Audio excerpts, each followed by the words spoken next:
हर हर महादेव दोस्तों। स्वागत है आपका हमारे YouTube चैनल पर। आज की वीडियो में हम सुनेंगे शिव महापुराण श्री कोटि रुद्र संहिता का 40वां अध्याय निषाद चरित्र।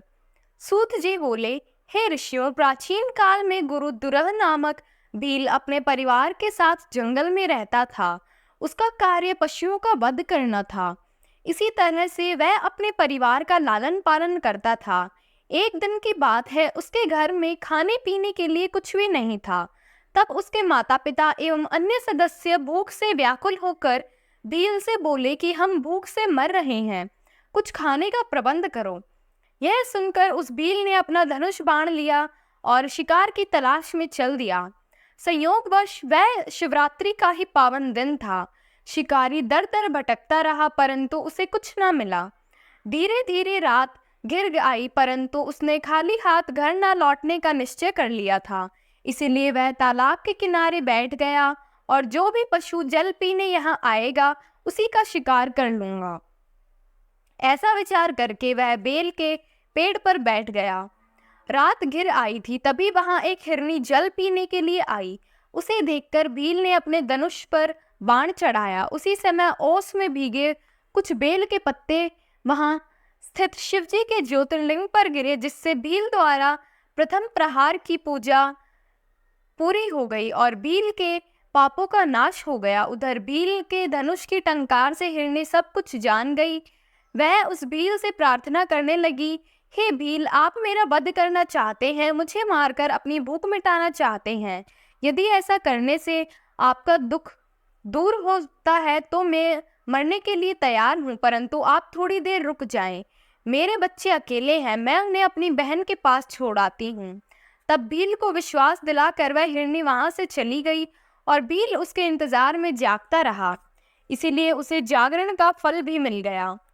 कुछ देर पश्चात उस हिरनी की बहन उसे ढूंढते हुए वहां पहुंची उसे मारने के लिए। तब भील ने अपने हाथ में धनुष लिया तो पुनः बेलपत्र व ओस शिवलिंग पर चढ़ गए। इस प्रकार दूसरे पहर का भी पूजन हो गया, परंतु उस हिरनी ने भी भील से प्रार्थना की कि मैं पहले अपने बच्चों को देख आऊं, तब तुम मुझे मारना। भील के आज्ञा दे देने पर वह हिरनी भी पानी पीकर वहां से चली गई और भील हिरनी का इंतजार करने लगा। इस प्रकार जागरण करते हुए रात का दूसरा पहर भी बीत गया। जैसे ही रात्रि का तीसरा पहर आरंभ हुआ, एक मोटा हिरण पानी पीने हेतु उस तालाब पर आया। उसे देखकर भील ने जैसे ही अपना धनुष पर बाण चढ़ाया, वह हिरण डर गया। उसी समय औस रूपी जल एवं बेलपत्र पुनः शिवलिंग पर गिरे, जिससे तीसरे पहर का पूजन संपन्न हुआ। वह हिरण भी शीघ्र लौटने का वादा करके अपने बच्चों को समझाने के लिए चला गया और भील उसके इंतजार में जागता रहा। उधर दूसरी ओर वे तीनों, दो हिरणी व हिरण, घर पर एकत्रित हुए और उन्होंने सारी बातें एक दूसरे को बताई। तब तीनों को यह ज्ञात हुआ कि तीनों ने ही भील रात से वादा कर लिया है। तब वे अपने बच्चों को ठीक से रहने की आज्ञा देकर वहां से तालाब की ओर चल दिए। बच्चों ने भी सोचा कि हम अपने माता पिता के बिना कैसे रहेंगे, इसलिए वे भी उनके पीछे पीछे चल पड़े। इस प्रकार हिरण, दो हिरनियां एवं उनके बच्चे एक साथ भीलराज के पास पहुंचे। इतने सारे शिकारों को एक साथ देखकर भीलराज बहुत प्रसन्न हुआ। जैसे ही उसने उन्हें मारने के लिए धनुष निकाला, एक बार फिर औस रूपी जल एवं बेलपत्र वहां स्थापित शिवलिंग पर चढ़ गया। इस प्रकार अनजाने में ही उनके हाथों चौथे पहर की पूजा भी पूरी हो गई, जिसके फलस्वरूप उसके सभी पाप कर्म नष्ट हो गए और उसे ज्ञान की प्राप्ति हुई।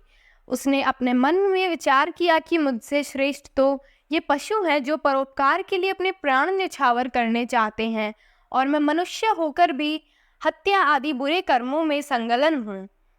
ऐसे विचार कर भील बोला, हे मृगयों, तुम धन्य हो, तुम्हारा जीवन सफल है। तुम जाओ और प्रसन्नता पूर्वक निवास करो, मैं तुम्हें नहीं मारूंगा।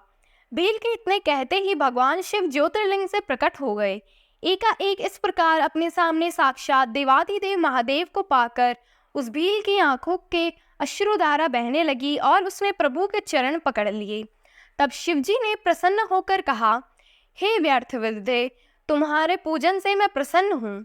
तुम श्रृंगोवीर पूर्वक जाकर श्रद्धा पूर्वक निवास करो। प्रभु रामचंद्र तुम्हारे घर पधारेंगे और उनसे तुम्हारी मित्रता हो जाएगी।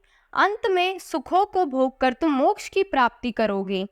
यह कहकर शिवजी वहां से अंतर्ध्यान हो गए।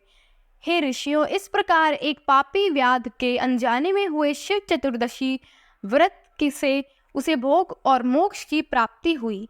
ओम नमः शिवाय।